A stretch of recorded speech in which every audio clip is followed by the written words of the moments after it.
Hi, welcome to Terry's Doing It. I'm Terry Murison, and I have with me a great guest today, Tom McGuane, about whom his neighbor Tom Brokaw, the retired anchor of NBC Nightly News for 22 years, has said is the quintessential American writer of our generation. Welcome, Tom. Good old Brokaw. That's very nice. Yeah, he seems to respect you a great deal. So, just a little bit of background about Terry's Doing It, Tom. I am a retiree. I left my government job 2.5 years ago, and I've always written, but I started travel writing.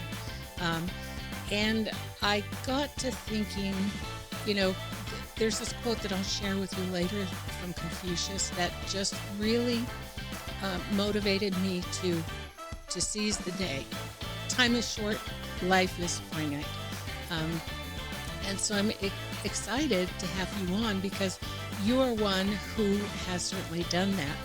And I think your story is can be encouraging to people in a similar way. First of all, who is Tom McGuane? Your first question. I've spent 84 years trying to figure that out. I don't have a short answer, but there's a I think really plausible theory of human psychology, which is we spend our lives trying to figure out who we are. Mm. And that's all. I haven't been through psychotherapy, but it's a common approach in psychotherapy now, where you Mm-hmm. try to reconstruct your own story just with the idea that at some point you'll settle on a definition of yourself. So it's always a work in progress. But I have the usual answers. I'm a father and a husband and a grandfather, and um, I was a rancher until not too long ago. I'm a writer. Um, I'm a sportsman. I've been an outdoorsman all my life, a pretty fanatical one. So that's as much as I know. I've had a long, interesting life, and I've had a great long marriage. It was not my first marriage, but I've been married for 46 years or something, and it's been great. We just came in from hiking the river to get me in here in time to do this. And uh, a big part of my life has been the dogs of my life. I made a list of my dogs Mm. recently, and it's a very long list starting in the 50s. Are you a dog person? Absolutely. Yeah, Absolutely. Yeah. that's good. I Yeah. have to admit, I don't really understand people who don't have dogs. I'll even mention somebody running for president who's never had a dog. My mother told me never trust anyone who doesn't have a dog. I think that's good advice. Yeah, That's I good do too. advice. I do too. So you ranch with Lori. I assume you sold your cows. You still got your land though. Yeah. Yeah, we still have the land. We sold the cows, I don't know, 5 or 8 years ago. It was always a pretty small operation. I think you have some ranching in your background. I do. Yeah. We had about 150 mother cows, and we kept back heifers. Um, and with a friend, I also ran yearlings north of Roundup, Montana, on some leased acreage up there. So we were kind of Hmm. in the middle of it for a long time. So I'm kind of going off script here, and I'll have to get back to it at some point. But when I left, we had a piece of property and we sold it and moved to a little kind of postage stamp in the outskirts of Boise. That was a really hard transition for me. Was it Yeah. hard for you to sell the cows? Oh, let me think. There's so much work, as you know. Yeah, Um, and we had always, I used to be a roper, and we always had rope roping steers around, and we rode cutting horses. So we always had cattle for tuning up our cutting horses. And so once all the cattle were gone and left us with uh, 10 or 12 antique horses, a lot of the motivation for doing everything that we did kind of went away. Yeah. And we were horseback every single day of the year for years and years and years.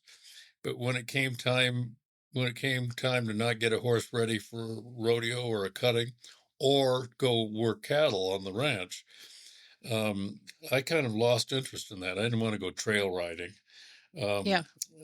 my wife still loves to do that, but if I didn't have a job to do horseback, it seemed like the whole thing uh, kind of lost its momentum for me. But Sure. yeah, it was, even now when I go out driving, going someplace, and I look out and I see a big pasture with 20 or 30 mother cows lying down on the grass there. It's always such a pretty sight, and I really kind of miss it. Yeah. But we were do-it-yourselfers. We had a night caver sometimes, and that was it. That's all we had. So Mm. um, it was not a sensible way of life for somebody who's primarily a writer. Yeah. But we absolutely loved it, and yet the answer to your question is yes, we do miss it. But we're Sure. old. I mean, I'm 84, but Lori's 75. We're cancer survivors. Uh, there comes a day, I would have to say. And there's Yeah. always more to do anyway than you can do.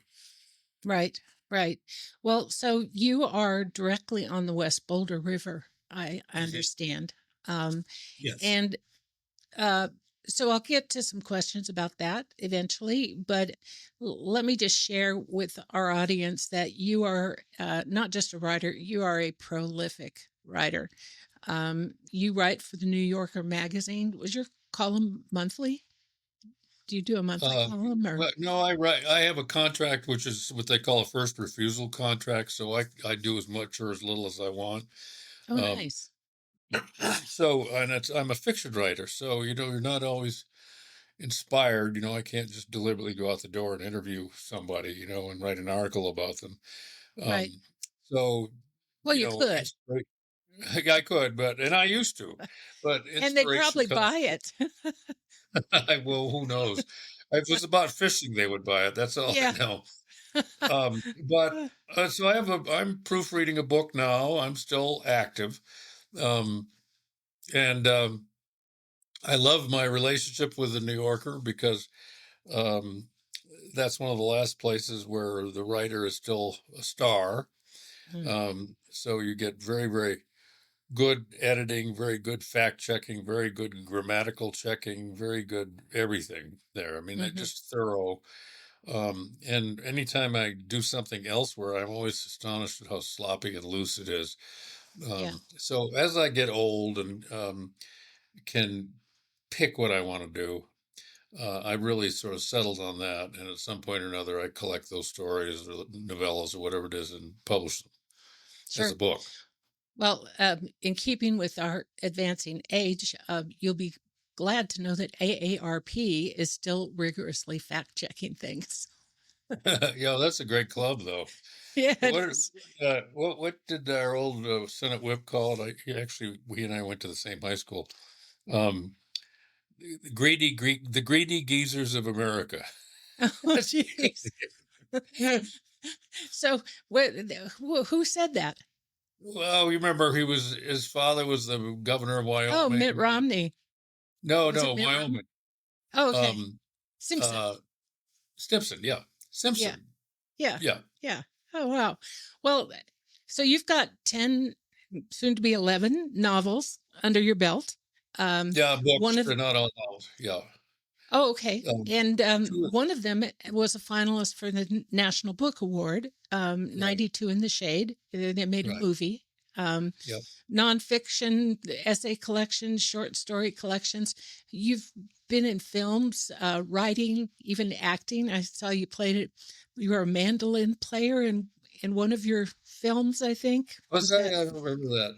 Yeah, The I one think thing, that's what. the only acting thing, which was probably a total of 90 seconds or something, but it did get me in the Actors Guild, and so I get 2 cents a month in mailbox Oh, money.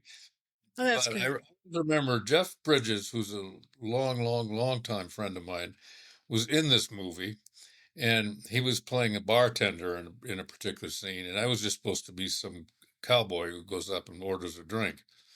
And so Jeff comes down the counter away with a rag cleaning the counter, and I couldn't believe it. He just had turned into a bartender, and I felt very confused. I wanted to say, Jeff, it's me.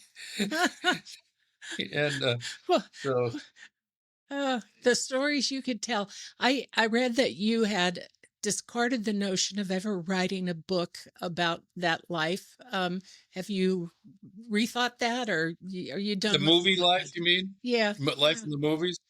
right. I got into the movies because I was going broke. And um, Not going broke. Was and had been broke, and I wasn't making a living in any other way. I'd write. It was amazing. I look back. 92 in the Shade came out. It was nominated for the National Book Award. Was sold to the movies, sold to paperback. It's a low end bestseller, and I didn't make enough money to write the next book. Mm. So it was not a very good economy. So I just went out to Los Angeles and tried to get a writing job. It was not based on my love of movies. I grew up in a town that didn't have a movie theater.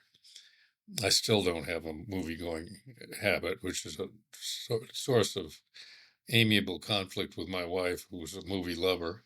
Um, And it's a long way to so, town, right? uh, It's a long it's way like, into town. yeah. Yeah. So, and most people find a way to do it, or they watch on their laptops or something. But I just don't have that interest. And so, working in the movies was a cultural misfit for me. I was able to do it, and I made some great friends in the movies. That met a number of actors I really liked, Marlon Brando and Steve McQueen and Jeff Bridges, of course, who was a great guy. Um, and I did a long project with Robert Redford for years, actually, that never got made. Part of the reason it never got made is I gave him my copy of A River Runs Through It, and he said, "Oh, this is what I want to do." Oh So no. I sabotaged my own project. So, but Oh, that's interesting. Well, I see but you did write. I don't have any interest in movie culture. It's not something Yeah. that I have looked back on fondly.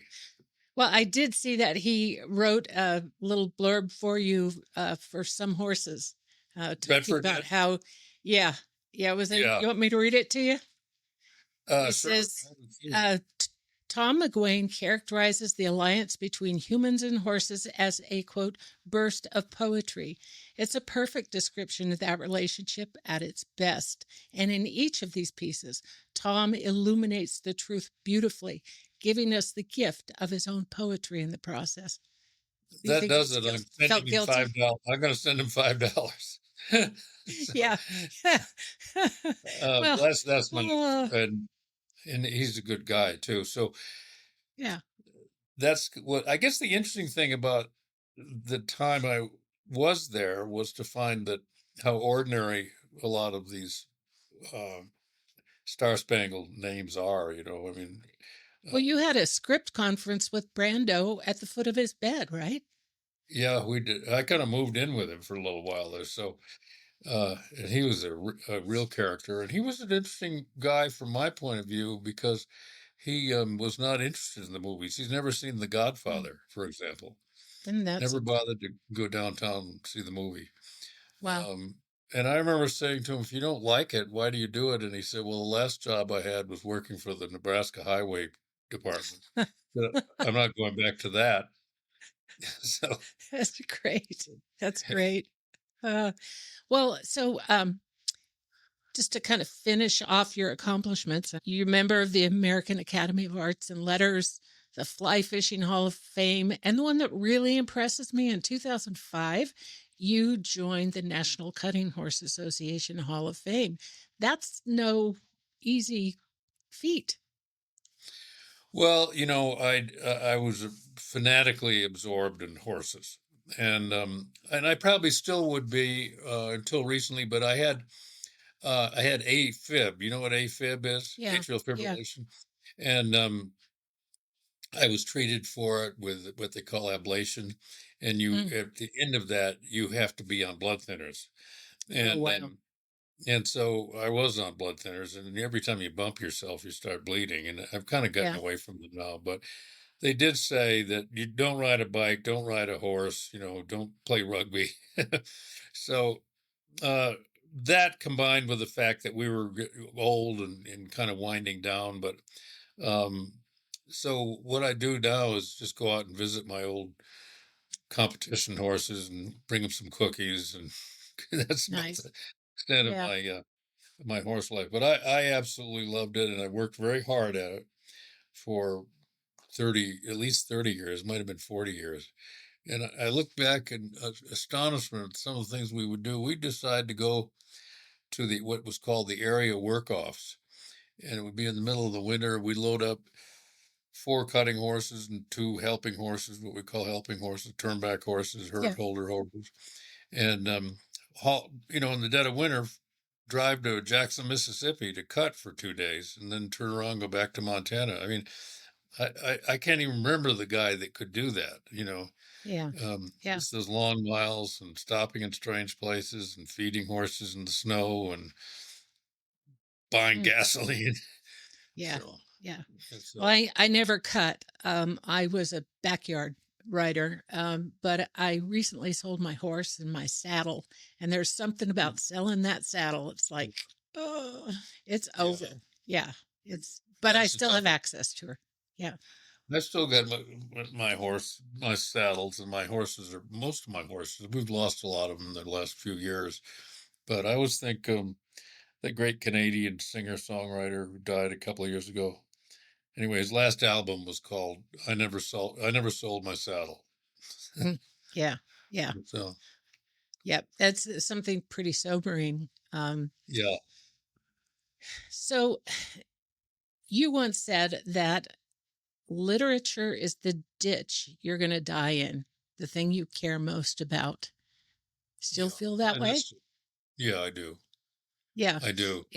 Is it a In fact, compulsion it's not. to I would write? call it yes. I mean, right now I'm just editing, and so I can't remember what it feels like to write something new. And Yeah. it's always, it's always starting over. You start over Mm, every time, sure. and but um, I could care about it that deeply in a lot of ways. Maybe just as a reader, Mm, um, uh, but I wanted to be a writer when I was a little kid.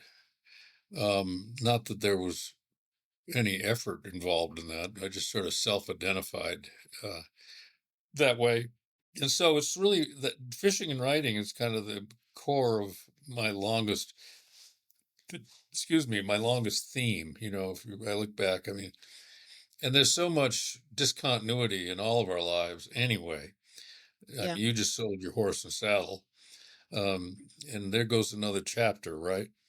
Right. Um, and so uh, I like to, I like to cling to things that I would never discard. Yeah.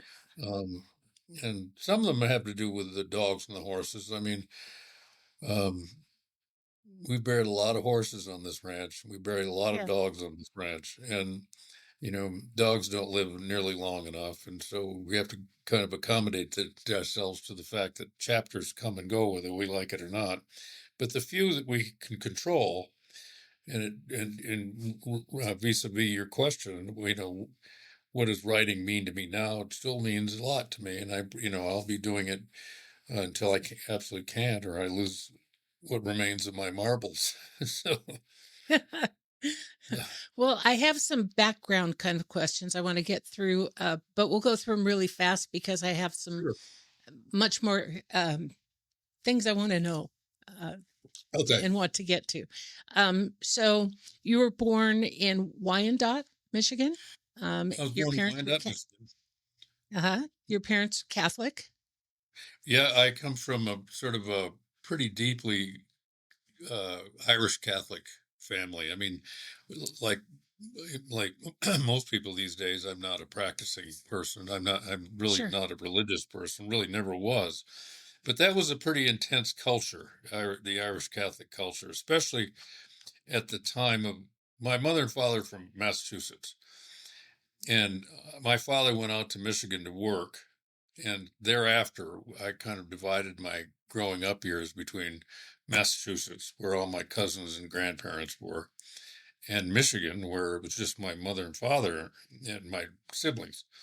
And I didn't have the depth of, um, you know, cultural depth with the place that I had in Massachusetts, because all my cousins and all the guys I hung out with Yeah. and fished with was there. So, um, but I remember my grandparents in that generation were very religious. My grandmother went to mass every day, um, and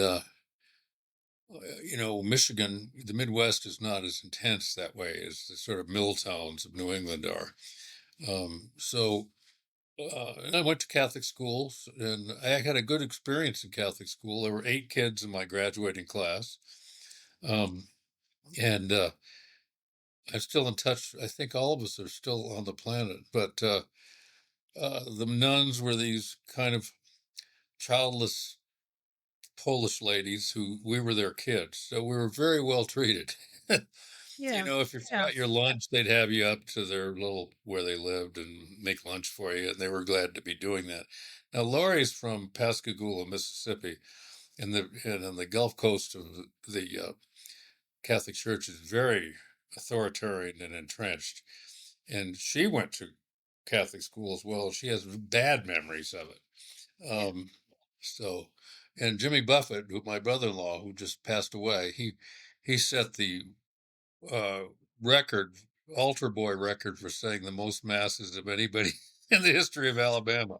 So they must have been pretty religious at one point. Go They're figure. not anymore. Well, I read somewhere that your uncle asked your mother, where did he learn all those bad words? I know, I know. So it must have made an impression. Yeah, even having my mother read my books, that's a problem for every writer, I think. Yeah.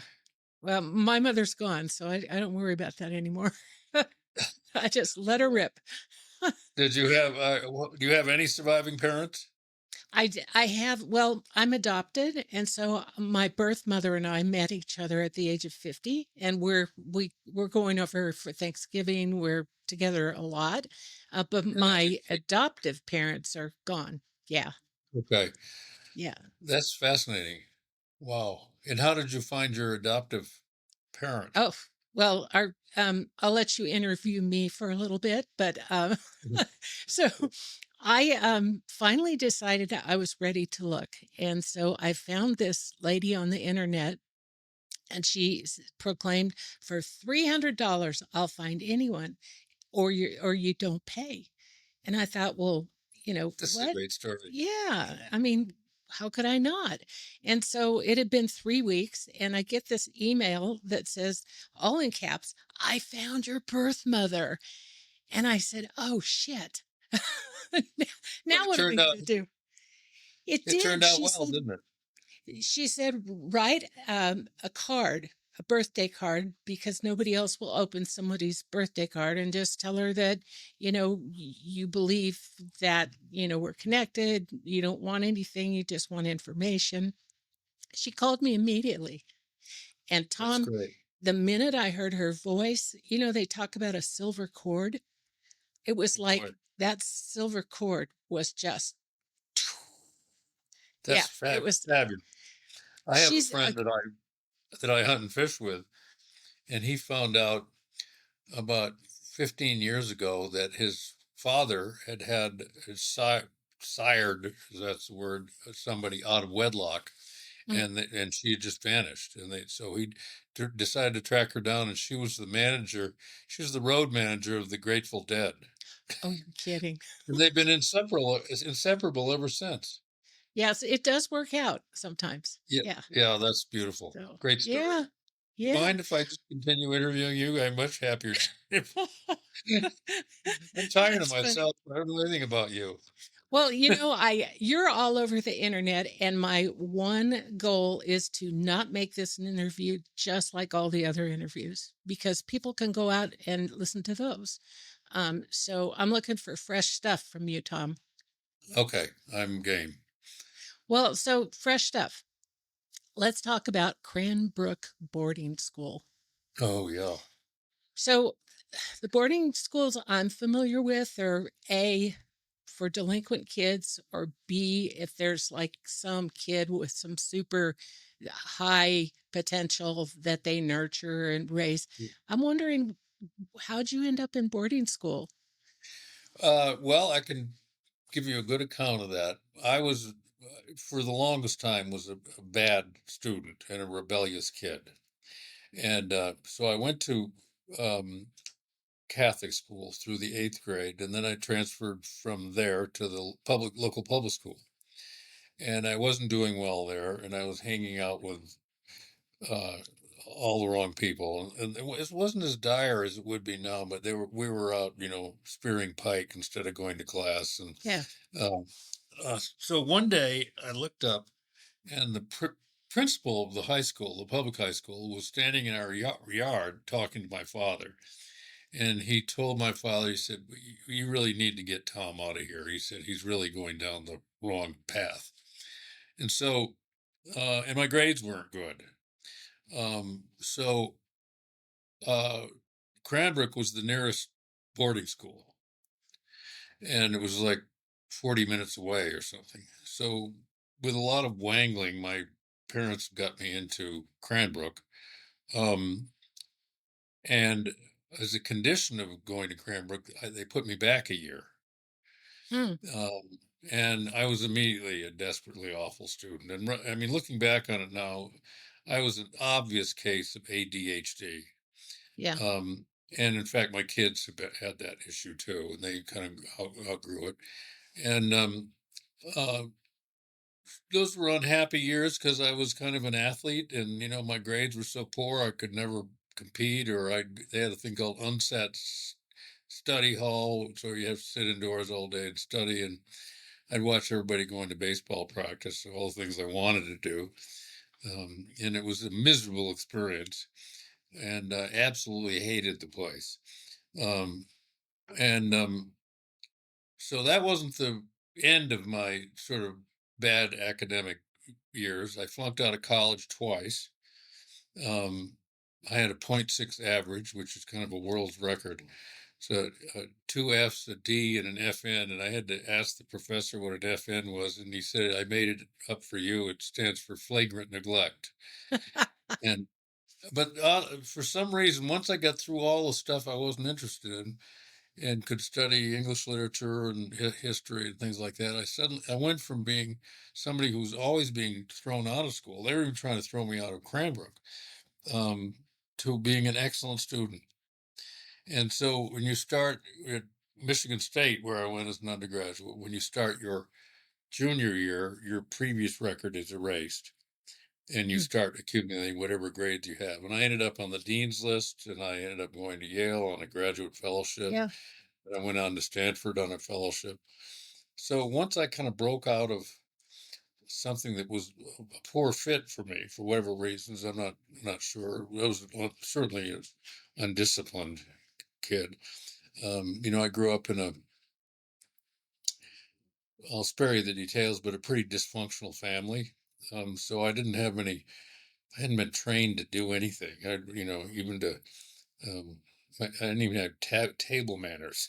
so, um, so I made it kind of it's like a kind of, in some ways, it's sort of a prolonged adolescence, where before I really got in gear, I was probably 18 or 19 or something like that. But then I was sailing along, and uh, with the various customary setbacks, it's been that way ever since.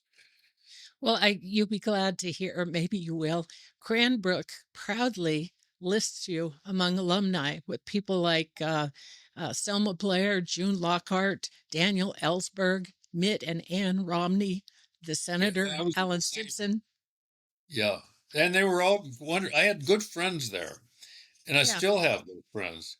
And Al Simpson came and stayed with us a few years ago, and um, Edmund White, who's a gay novelist, great writer, was in that class. Fred Woodworth, my sort of roommate there and elsewhere, was went on to be. He was my fellow hoodlum. He went on to be the president of the Michigan Bar Association, worked for the Justice Department.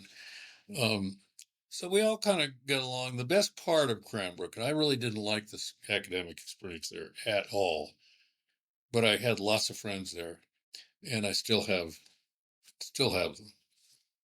I'm still in touch with people that I started Cranbrook with. Hmm. Well, so one more question about your father. I really want to know if this is just the internet or if it really happened. But did your father ask you if you thought you were Hemingway? And if so, do you remember what you told him? I do remember. I said Let's hear it. if I couldn't write any better than that, I'd give up now. You know It's- you can it's never drive. You can never drive through Idaho again. Now that you've said funny. that. Well, I love Hemingway, but my father challenging me that way, and we didn't have a great relationship, so um, I was always in the starting blocks to talk back. Yeah, sure. Well, so fast forward to Michigan State. I think that's where you met literary lion Jim Harrison. Yes. Right. Yeah, that's true. So I understand that you would go with your friends, drive to New York City, and see 3 plays in a night, and then Yeah. turn around and come back. Was he one of them? Right. Yeah. I'm sorry. Was I he couldn't one hear of that. them?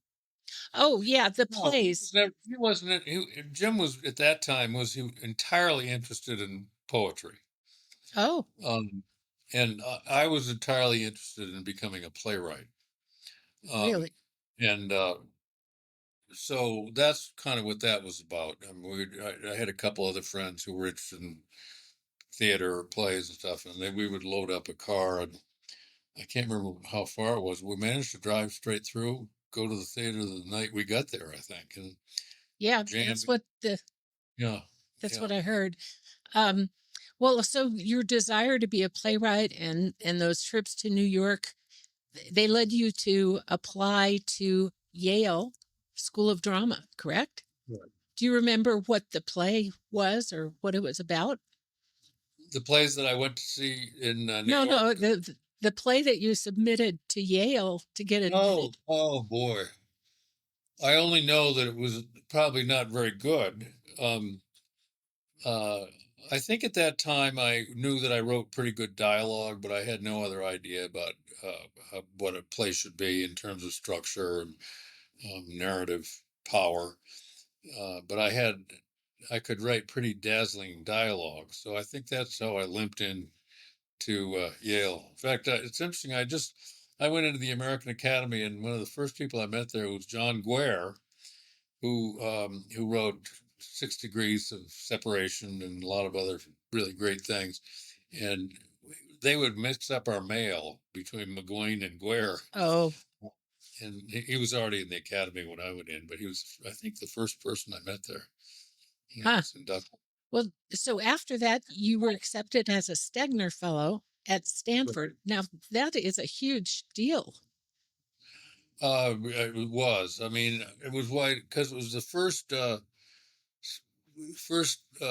chapter of my trying to hang on to this writing dream, um, without a lot of uh, encouragement in terms of making a living. Really, it's just putting it that way. I was having some good responses to what I was doing, but I wasn't making a living, and I didn't have a plausible plan to make a living.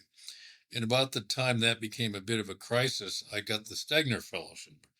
So that bought me a couple of years.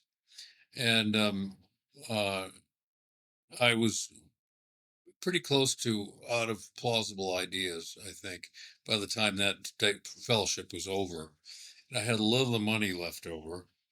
Um, and I started writing job applications. Um, but while writing a novel. Hmm. And so I thought really the end was in sight of this particular dream, and I was going to have to do something else. And uh, so I went down to Baja California, where I was going to figure out my life and spend the last $400 or whatever it was. And while I was there, I got a telegram down there that said my first book had been accepted. Wow. So uh, that gave me another short leg into the future, and I withdrew all my job requests and Wow. settled in Montana. A very, I guess, a practical question for some of my listeners who are writers who have books, who are, trying to get them published.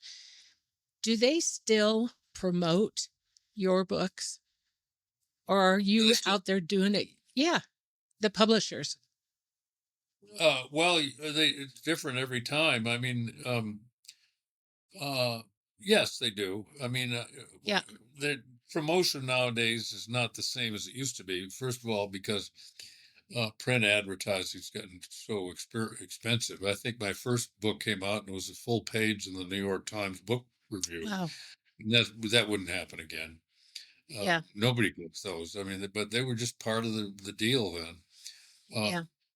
and uh, you would go on a book tour. That's the key thing.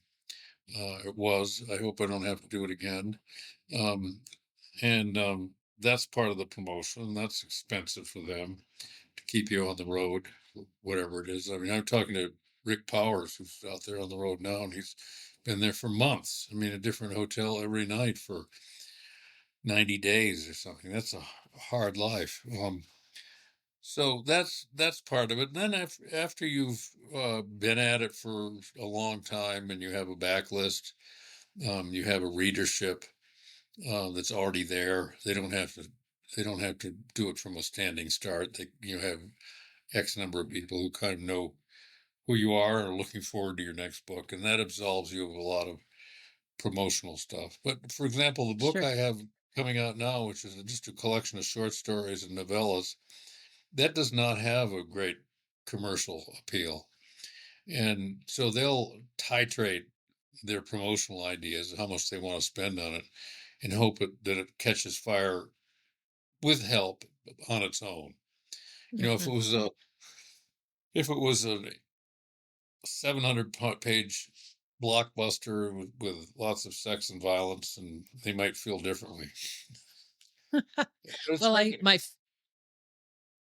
I was going to say it's hard. I think it's hard to sell books now. First, it seems like there's a lot of them. Maybe it's because time's flying by, but it seems like there's too many books right now coming out every Yeah. month. Well, every time I walk into Powell Books in Portland, I think, you know, why bother? There are so many Oh, books out there. Yeah. exactly.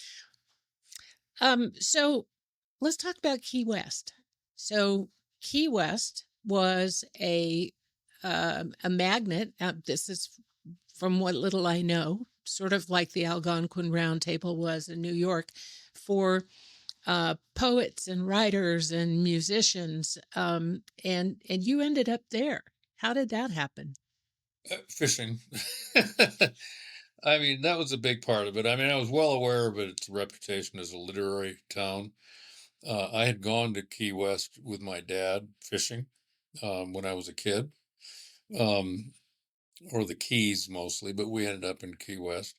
Then I was sort of fascinated that my parents went to Key West in 1939 and took a ferry to Cuba. And while in Cuba, my mother got pregnant. It was me. So I felt I had a sort of umbilical connection to Key West and Yeah, Havana. a silver But cord, huh? a silver What'd you say? cord, a Yeah, silver cord. cord, Yeah. another silver cord. So uh, it had a lot of appeal for me at that time. It was a rundown, cheap place to live.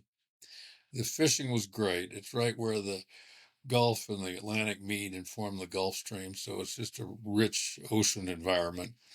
Um, there were some writers there already. Tennessee Williams, who I knew, um, Jamie Herlihy, who wrote uh, Midnight Cowboy and some other things. It was mostly a gay writer scene. There were only a few of them, But they were great. And Tennessee Williams, of course, was a titan.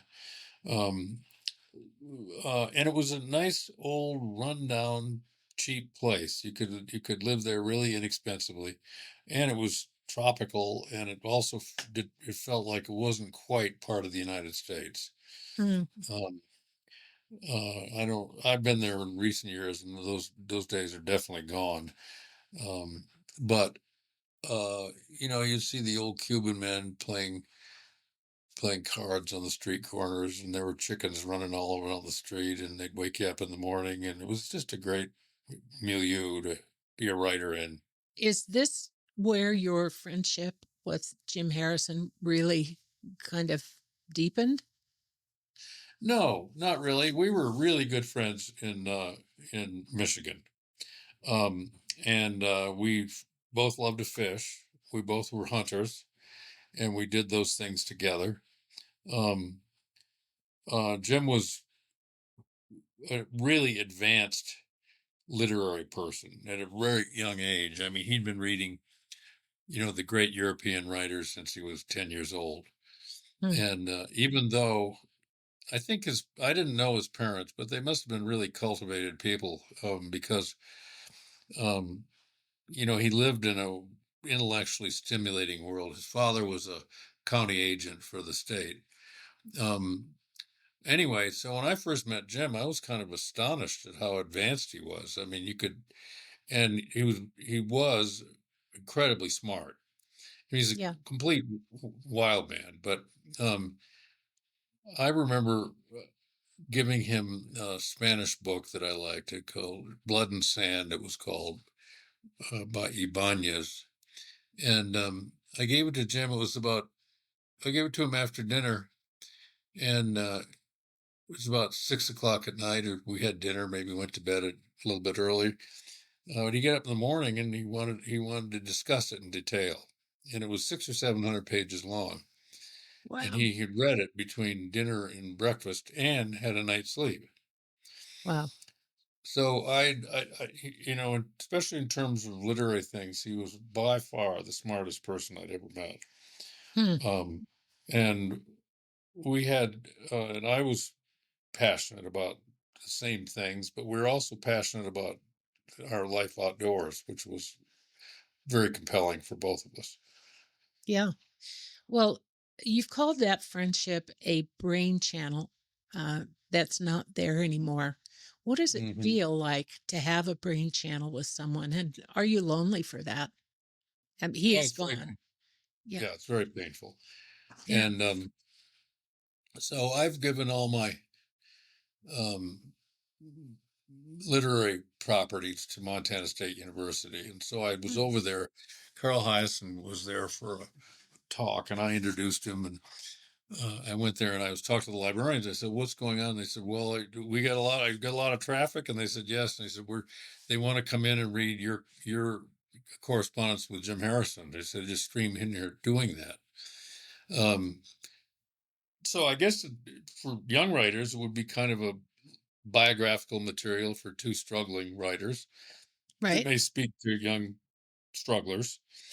Um, but yeah, it was, I mean, we wrote letters back and forth, sometimes more than a few times a week, for most of a half century. Hmm. Um, and it had a big impact on my mind. And I think it had a big impact on his mind in terms of what we loved and what we hoped to communicate as writers. Hmm. Sure. You also recently lost your brother-in-law, Jimmy Buffett, who Mhm. was also a longtime friend and a member of that club uh, in Key West. Right. What uh, one sentence that describes Jimmy Buffett and his impact on your life, if you can? One sentence. Well, probably can't do that, but he was a very inventive, creative, worry-free person. I always lived and worked with an air of uh, anxiety about fear of Mm. failure and all sorts of things like that. Right. And I was hardworking, and Jimmy was hardworking, but he didn't have any of those fears. He didn't worry Mm. about anything. In fact, I used to tell him, he'd go to play for beer in some bar. I'd tell him, don't you want to tune the guitar? And he'd say, no, it's just for beer. And I'm That's fascinated. great. Life fascinated me because at the time he was fabulous company, um, and extremely uh, inventive. And he was very well read. He always had piles of books under his arm. His mother was he had a fantastic mother. Um, and I was fascinated that somebody could do his work, and he was very hardworking, and then just be free as a bird when he wasn't actually doing the work. And I didn't have that trait. I mean, if I would work, then I'd worry about why I wasn't working. He didn't. That never bothered him, and yet he went on to be able to handle a tremendous amount of management in the life that he led. Hmm. He had managing bands, managing this, that, and the other. I mean, ended up being a tycoon, which fascinates me because when I first knew him, he never had any money. His car was about to be impounded. Then he didn't have a car. Um, uh, he just didn't worry. He was not a person who worried ever. Huh. Even when I thought he should be more worried. So that was Well, kind of that was a I was going to say that was an example to me. If ideal creative life would be if you would do your work, be creative, be open to new ideas for the work you want to do, and then just set it aside and go be happy. And at that point in time, I didn't have that ability. I was too worried about failing. mm. Well, we don't have a lot of time to talk about Key West, but I'll just point people to all that is sacred. Um, a really, I think, I'm curious to know what you think, an excellent documentary of what was then that group of people in that capsule of time. Oh, I think Scott, who made that movie, did a brilliant job. It couldn't be done any better. I didn't know what he was doing or why he was doing. First called me up. After about the third call, I said to him, "Why are you calling me?" And he knew what he was doing, and I just couldn't quite see what that was. It's on Delta Airlines now. Did you know that? If you Oh, fly Delta, no. Huh. you get to watch it as an in-flight movie. But he the Scott Ballou, who made the film, is a very interesting guy. He was the fastest running back, I think the fastest high school running back in the history of Texas high school football. In the Yeah. Class A finals, he had 6 touchdowns. Then he went to the University of Texas. He has a he transferred to Oregon. He has a Rose Bowl ring, and he's just a Wow. young guy. Mm. But he's got a sure idea of what he's doing. But anyway, it was great, and it caught that thing. It's a very sad little movie, all in all, because so many of the principles are not on the planet anymore. It's on YouTube. And so if anybody wants to watch it, it's well worth the, what is it, 34 minutes or Right. whatever, to sit and just absorb what was a real time that will never return, just like those friends of yours. Um, you said about leaving Key West, you have these conjures, and I had to look up, I've never heard that word before, conjures of people that get together for one reason or another. And the astonishing thing about it is that people disperse. You didn't know it at the time. You just thought life would always be that way. Yeah, Isn't that the way it is? that's the way it is. It's so obvious, and yet it's so hard to accept it. Uh, Yeah. and I think that somebody my age, the thing that's kind of baffling about life is you seem to speed through it. As though you're on a train. Yeah. And there's that station, then there's the next station, then there's the next station, and then there's no more stations. So, um, yeah, I remember Frank Frank, what was his name, wrote a great book called Stop Time. And it was an attempt to write about his childhood with his mother, who was a sort of loose cannon. And they had great adventures together and all sorts of things. But he was obsessed later in life with not being able to freeze that in time. Um, Mm, and I just heard from I have an old friend who went to Cranbrook with me, and he and I were tossed into the same bassinet as newborns. So we've been friends ever since. But he said what he found really sad about growing old was that, your life should be an accumulation of your experiences. But he said he couldn't remember most of them. And he said that was, but the thing of it is, one thing writers learn is that there's a lot of that stuff stored in your biological hard drive, and you'll find out about it. I remember when Bill Clinton wrote his autobiography. At the end of it, he said with remarkable guilelessness, he said, "Everybody should do this. You have no idea what's down there." hmm. And we learn that in dreams. You say, "Oh my God, I thought I'd forget all about that." And there you are in that room, holding that glass or talking to that person, and you haven't had that thought in 50 years, and there it is, as though it were preserved, put in a glass case, and somebody pumped out all the air. I mean, it's just preserved. Yeah. So, So you turned your face toward Montana. When you did that, did you think that you'd never go back except to visit, or were you aware? get back to Key West. Yeah.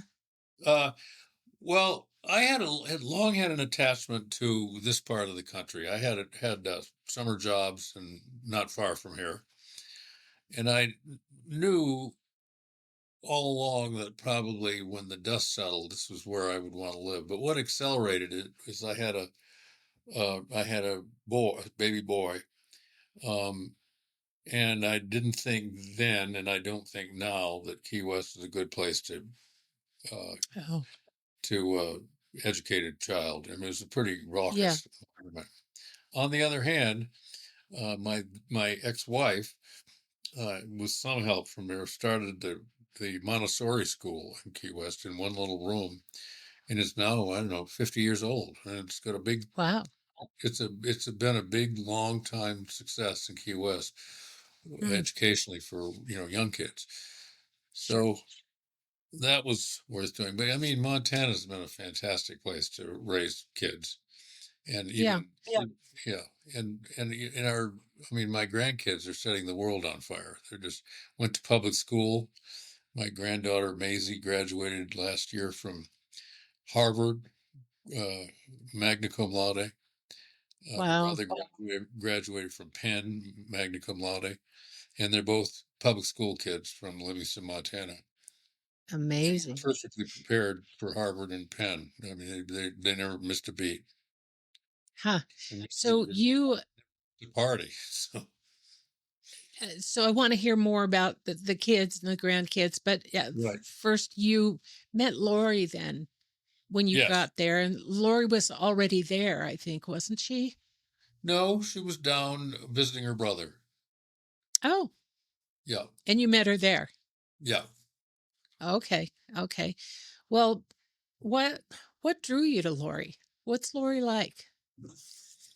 Oh, she's Harrison used to always say she was the ultimate 4-H girl. So I love she's just a high energy, optimistic person.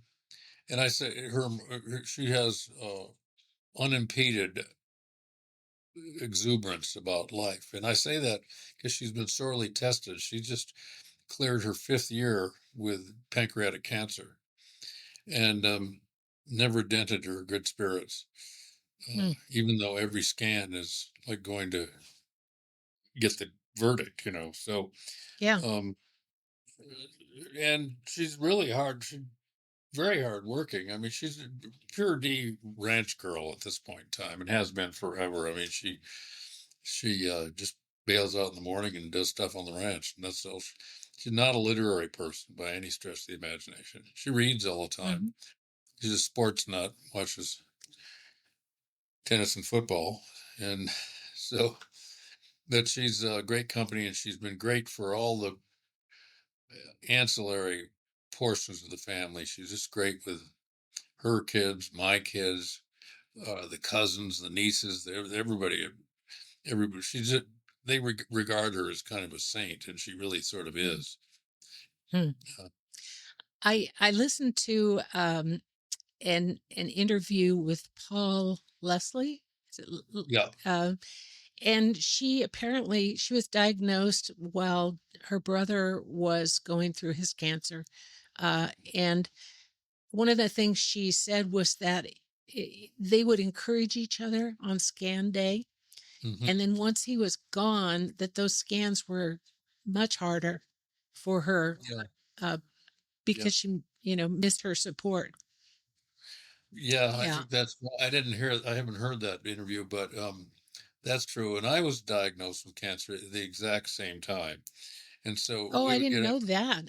yeah. So we spent a summer, we get up in the morning and Lori would head west for chemotherapy and I would head east for radiation and we'd meet at the end Oh of the my day. gosh. Oh, Yeah. wow. Huh. Well, so I'm glad you're both through that and Yeah. on the other side. You have a child together. Is that Annie? Yeah.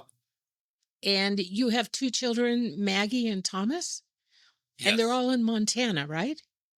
Yeah, yes, they are. The grandkids are kind of scattered out now, partly because we're such successful students.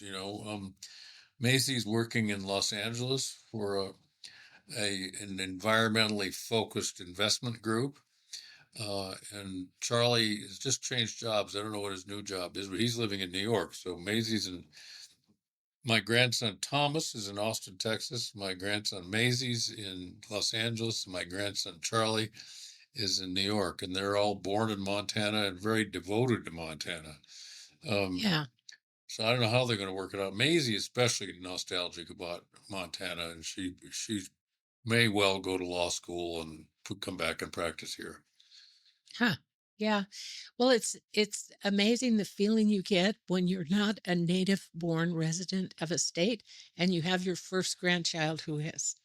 Yeah. Oh, It's I like know. I'm It's I'm amazing. legit now. Yeah. Yeah, it's true.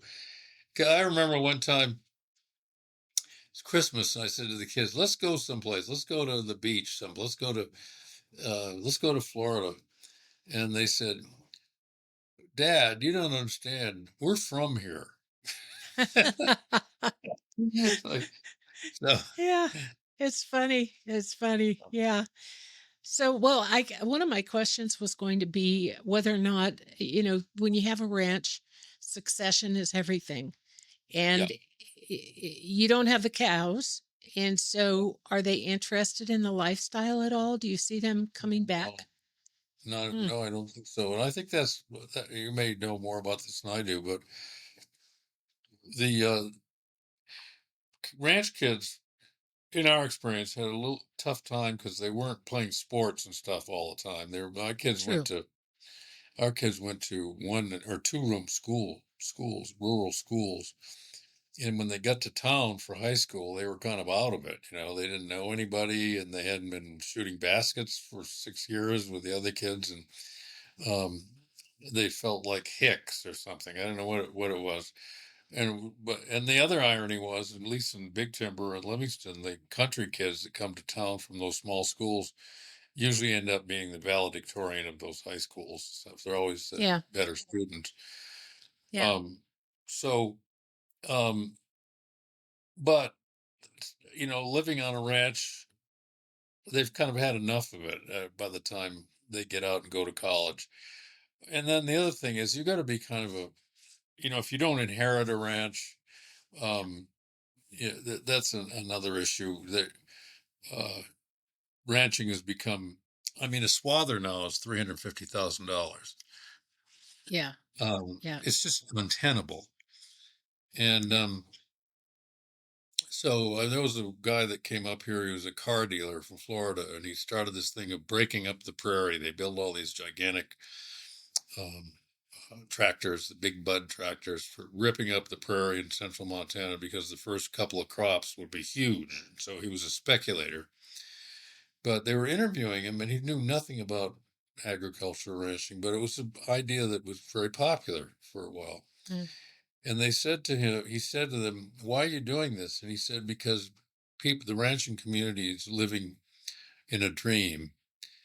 He said, "I can tell you and prove to you with data that in the state of Montana, a family ranch better be 20,000 acres or bigger or it won't support a family." Mm. And so you're living in an environment, either you come in from some out of left field like I did to acquire a ranch and loved the lifestyle, or it's an inherited business. Yeah. Um, and so for most people who are able to kind of keep going, and it's getting harder and harder for them, um, you better start with a free ranch. You Yeah. better get that right off the bat, Yeah. and that True. may not be enough.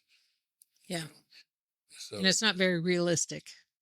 it's not very realistic. And it's probably, and then, unlike other kinds of American businesses, you can't start out in ranching as an employee and end up with a ranch. Yeah. Um, you could go in the tool and die business or the car business or something and end up, owning a dealership or owning a machine shop, or something. But if you go to work on a ranch as a ranch hand, that's all you're ever going to be. Right.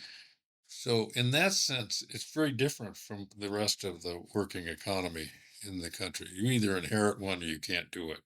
Or you come in from some, maybe you're a hedge fund trader or something. You want to own a ranch. We Yeah. didn't want to do that either. We wanted to really do it, and be in the middle of it, live the life. Um, but so to answer your question, no, what do you do about the succession? I'll tell you exactly what we did. We put a conservation easement on the ranch, which is very, very strict. Good. It can never be subdivided. Can't sell off parts of it. Can't build a trophy home on it. This house Mhm. is 120 years old, and it's the homestead house, and they can't tear it down. Can't do anything. So it's going to belong to the animals, Yeah. um, and that's the way we want it. Now that's a bad financial decision because this is so-called high amenity ranch. It has a trout river running right through the middle of it, and beautiful views in every direction, and so on. It's perfect for today's Montana to be broken up into parcels for trophy homes. So these kind of things that are sprouting on all the hills these Right. days. Right. Yeah. We didn't want that, and Well, good for you. I worked for a time for a coalition of land trusts in Idaho. And so um, when I first encountered easements, I was suspicious. yeah, But then I moved to Boise. And if you know anything about Boise, it's just lost so much agricultural land that I yeah, began to see that there's no other way, really, to yeah. make a meaningful, permanent decision. And so I applaud you. Well, and Boise, you live close to Boise now, right? Or in Boise. Right. Just over the hill. It and it's booming, right? It is. Yeah. Yep. And Bozeman is unbelievable. You Oh, drive to Bozeman. I've got to go there to the dentist in a couple of days, and you drive in, and all you see are cranes where they're building new condominiums, and it's unbelievable. well, let's commiserate. Have a travel trailer and we stayed in Wilsall, Montana, Oh, at a ranch there. Nice people. They've managed to accumulate some property, but they said a ranch there sold for $72 million recently. The Yellowstone Club is, changing the landscape there too. So yeah. it's Oh, I tough. know. Well, we can barely scratch that surface, but the fact of the matter is that there's a component of people who are so wealthy, um, Yep.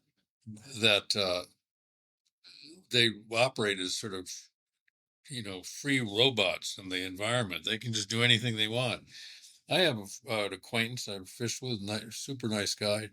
He just buy ranches over the phone. He says he doesn't have time to go look at them. And then Wow. my easements with Montana Land Reliance, and they were down in eastern Montana looking at a big ranch that was considering doing an easement. Uh, and they said, while they were down there, down this dirt road came a rental car. And the guy stopped and he said, "Can you tell me where the Jarrett Ranch is, or whatever the ranch was?" And they said, "Yeah, it's just around the corner, very big place." And he said, "Oh, good." He said, "I want to get over there and look at it." He said it's 38,000 acres. He said, and I just bought it on the phone, but I haven't been there yet. Wow. I So, mean, yeah. you know, I mean, I helped my son buy his first house in Bozeman, I think 40 years ago or something. And it was 35 or $37,000 at the time. He just had it appraised at $1,400,000. Yeah. First place I had south of Livingston, I found the notes just this year when I was going to the closing. It was a little place. It was about 40 acres, had an orchard, had a nice old Victorian house on it, lots of outbuildings, a creek running through it, also a lovely place. It was $14,000, $2,500 down, $89 a month. Wow. Um, and it's back on the market for $3 million. Yeah. So the sad part of all that is the kids growing up in Big Timber or Livingston will never be able to own a home in No, the town they grow up in. no, no, that's truly sad. My own parents sold their ranch. It was their retirement. And, we would have loved to have come in and carried on, but it's a tough life and Yeah. they had to do what they had to do. Was So that in Idaho? that was in Northern California. Yeah. Oh, okay. What town? What town? It's Ukiah. It's the grape Oh, yeah. growing region, Mendocino County, and now the pot. It's big pot territory. Right. Is that on Um, the northwest coast?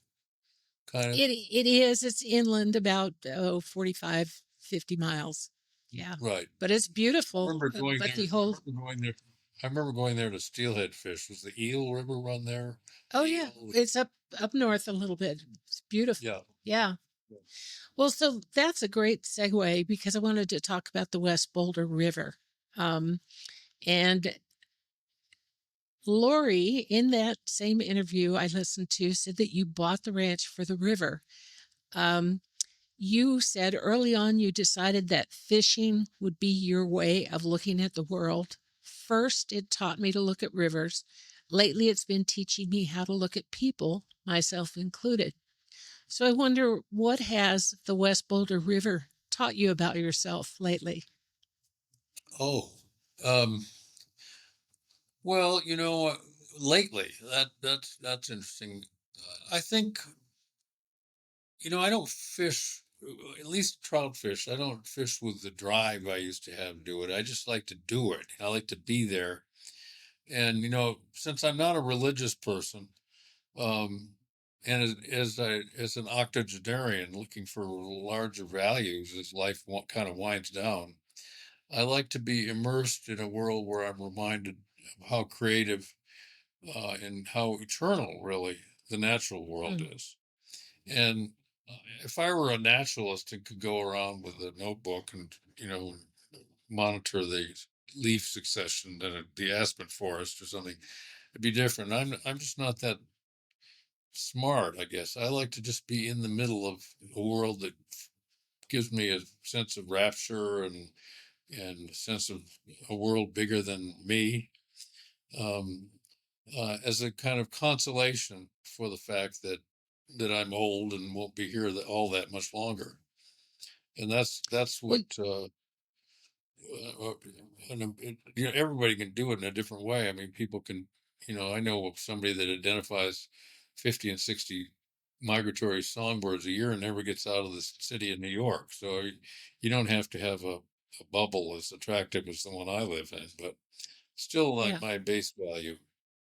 sure. And go ahead. And I was just gonna, I really want to check in with you because we've been talking for a while now. I've still got a couple more questions, and I want to make sure that you're still comfortable to continue. Yeah, let's see. What time is it now? Yes, let's go Um, on. If we went on for it's 4:10 here, and yep, if we quit by 4:30, I could get out and do my stuff, but before dark. let's do it. Okay, but I want to talk about horses. Okay. And the very first line in some horses, which I dearly loved, was that those who love horses are impelled by an ever receding vision, some enchanted transformation through which the horse and rider become a third, much greater thing. Have you ever I haven't attained seen that? that Have you since I been? wrote it. I'm still proud of it. Yeah, It's beautiful. Yeah. yeah. Redford was right. Redford was right. Well, that's a nice thought, actually. But I think I really got it so much in with cutting horses because it's such a kind of spiritual alliance that you have with a cutting horse. They really read your mind all the time, Yeah. and um, it's a complicated kind of cerebral sport. I mean, you look at a herd of 40 steers, let's say, and you look at them and you try to figure what's already been cut, would not work for your horse, and you're memorizing all this stuff, and you can't get anxious, and by that I mean you can't get rigid backed, and you can't put a lot of weight in your stirrups, and my friend Buster Welch, when we would work horses, he'd put a piece of chewing gum in each one of your stirrups, and he said, if you're going to have to chew that after we work this cow. He said, and so you sure weren't going to mash it before you had to chew it. So No. that little things to keep your weight out of the thing, but it was very important. Mind control was so important because these horses are reading your mind all the time. If you're running across the pen and you're getting beat by a cow, and you sort of let just think this. You think we're losing this one. And your horse will feel that. Say we got to Hmm. catch up. We got to catch that cow. Um, and there's something they have. If you go up, take a horse up a trail one year and the following summer you go up that trail and somebody's cut a tree down. There's 100 million trees there. They'll stop and look at where's that Yeah. tree is missing. Right. Right. So they have a kind of knowledge, and humans are starting to figure this out, but they have a kind of knowledge that we don't have, and we can partake in if we approach it properly. And that's I, th- true I of, th- I was going to say that's true of all animals, I think. sure. I think you're right. Dogs too. Oh, mostly. Yeah, I think I read it in your book that Buster uh, turned you on to this. I kept my horse at the same stable or property as Tom Dorrance, if you know who Tom Oh, yeah, was. I did. Yeah. Um, and he told me I had a horse that jigged, was constantly jigging, and like a snake. And he said, "Put your eyes on that fence post down there, and just Oh, keep them that's there." And sure enough, the horse just lined out and went straight. So I never could figure out, was I sending signals with my body because my eyes were, it must have been that yeah. spiritual thing. Buster said that it had the same version of that, which was he said whenever you, especially when you're starting a young horse, and he said pick something a long way away and look Yeah, at it and try to ride to that spot, and then your horse will begin to learn to do things in a straight line. it's I hadn't magic. heard of Tom Dorrance's version, but of course he was a witch. He knew more than anybody else, really. Um, He was incredible to watch him, to watch a horse or a mule connect with him when he paid it no mind. They were still like communicating and on the same wavelength. it's amazing. Yeah. There's a lot to be learned from that. I remember, we used to run bird dogs all the time, and you have a dog out there just handling on a thread, a young dog, maybe a year-old dog, and big running dog, and it would get out there, and a really good dog hand could watch that dog like this and say, and go peep, and it'll come in. Wow. Anybody else would go peep, and it'll go over the horizon. Yeah. This had to do with intuiting what the timing was, what the dog was thinking in terms of how it was running at that point in time. Um, I was always trying to figure out what it was. I was at a clinic with Tom one time, and this woman brought her stallion, a beautiful big dappled gray. I don't know if he was warm blood or thoroughbred or what he was. Um, but she'd write him English, and he would all of a sudden rear straight up. And she just couldn't get him to stop. And so Tom watched him once or twice, and then he said, watch your horse in the crest of his neck. And right before he pops up, there's going to be a little bump that's going to come up like a vein that'll pulse. And it was true. And they got him through it. It was just the most wow. amazing thing. Well, I think those observational skills, let's bring it back to you. I think you have those when you write.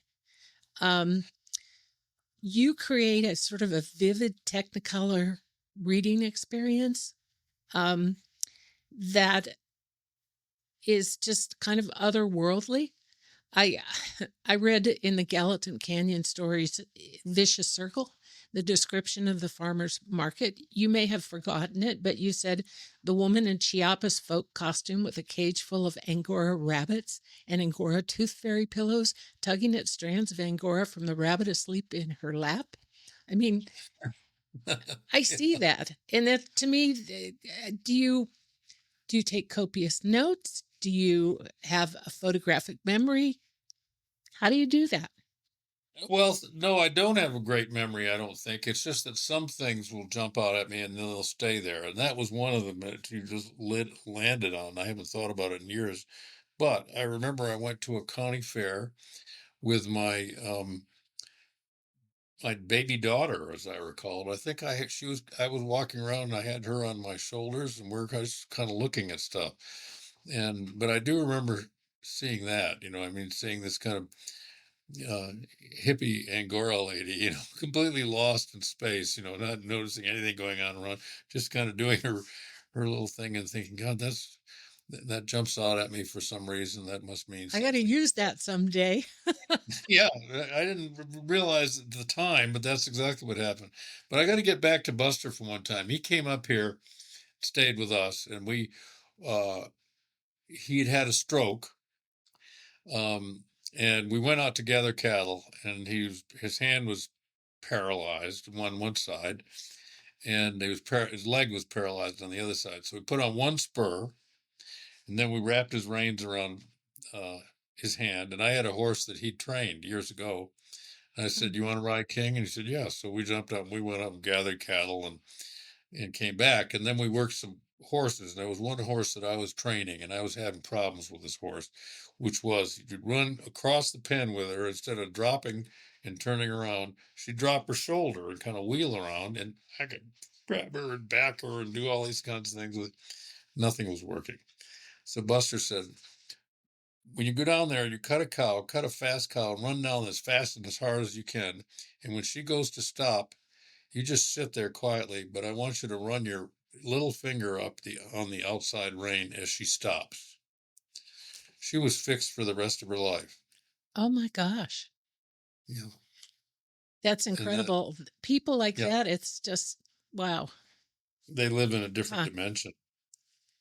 I think so. Somehow they've crossed over to that Yes. communication that, Yeah. what Yeah. Tom Dorrance called it true unity. You know, Yeah. that's what we I've work seen on in Buster. our lives. I've seen Buster work a horse that would go on to be world champion 2 years later, and he'd be working it. And I would go down there and stay with him, and he'd go down and work this horse, and this horse is doing everything wrong. And I'd say, Buster, aren't you gonna stop her from doing that? And he said, yes, but not all at once.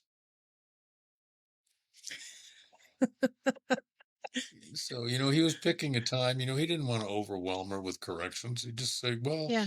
you go ahead and do all these stupid things. It's not going to work for you. And when you get desperate, I'll show you a better way to do it. Hmm. So, So much knowledge. yeah, it's That's the great. sad thing to me when people pass. Yeah, What happens to that huge data bank? That yeah. repository of treasures. It's gone. It's it's tough. It's a tough thing Yeah. to reflect on. Yeah. Um, yeah, I mean, Buster, he was really probably my best friend and later in life. Jim and I saw less and less of each other, and Buster and I were really close. And I'm pretty politically pretty progressive. Buster's really a far right winger. He's a West Texas cowboy, and he believed in it. I had terrible arguments with him about the Civil War. And of course, his ancestors were all in it, so he felt very invested in the Confederate cause. Pretty special guy. Well, so one more question I really want to ask you, and then we'll kind of wrap things up. Um, you've been called the greatest writer of American loneliness that we have. Um, I thought that was pretty profound. But you've said you think that it's the underlying condition of being human and that all of our efforts are involved in escaping it, and you never entirely cure that. So, in your life, have you found, is there an answer to the loneliness, or is that still true? Well, I think it's still true. I mean, in that, um, I think at some point, most people who are reasonably thoughtful people recognize that you're kind of on your own in life. Yeah. You can have uh, great, rewarding, profound connections with other people, but the bottom line is you're kind of on your own, and sometimes that's an unpleasant feeling. Sometimes it's a feeling of freedom, um, but often. Often it's in the form of loneliness, and it may be a little bit more acute in my case because I came from a pretty dysfunctional family, and my wife came from a very functional family, and Mm. um, uh, I can always see the different feelings she has about life. But she feels very connected to all her nieces and nephews, and my my experience was very different, which was uh, I didn't grow up in a supportive environment for the things that I wanted to do. Um, so it gives you just a tiny bit of the outlaw feeling, um, where you're just, and it's not consumed my life by any stretch of the imagination, but it's been a little bit of an oppressive sort of preoccupation. It's sometimes in my life. I say it all in the context of the fact that I think if I summarize my life, I would have to say that I am and have been a happy person. Um, and but everybody's a mixture of these kind of themes and traits and regrets and hopes and um, satisfactions and uh, self disapproval and self approval. I mean, they're just all that's all part of it. It's part of being human. Um, we're complicated. Yeah. But we've gotten too complicated, and it's getting worse and worse within the digital age. And I think somebody asked me, they said, is everybody so crazy about dogs? And I said, it's because we're so disappointed in each other. And You could be right. Yeah. yeah, and we get something from dogs we can't get from our fellow species. Mm. So, when future generations look at your life and your work, what would you have them know? Well, I would like, I think I've got a pretty good answer to that. I'd like them to be able to read my work and get a pretty clear feeling of what it was like to live in the years that I lived. And I always illustrate that by saying, read read The Great Gatsby. It was written in 1926, I think. And then ask yourself, does it give me a feeling what it was like to live in those days and those places? And then read the newspapers or look at the movies of the 1920s. Does it give you the same feeling? And the answer is it does not. And it's only really, it's one thing that literature can do that nothing else can do, is really give you a clear feeling of the consciousness of the era in which that work was done. And that lasts. Yeah. You know, when Aeschylus comes back to Greece and his dog is the only one who recognizes, you know, that's a 3,000-year-old thought, you know, and or Odysseus. And, you know, there are things that come to us out of literature, and I read a lot of really old literature, and there's moments of humanity in them that my mother was kind of a wild woman and really great person in many ways. She kind of had a lot of other issues, but her favorite book was Vanity Fair.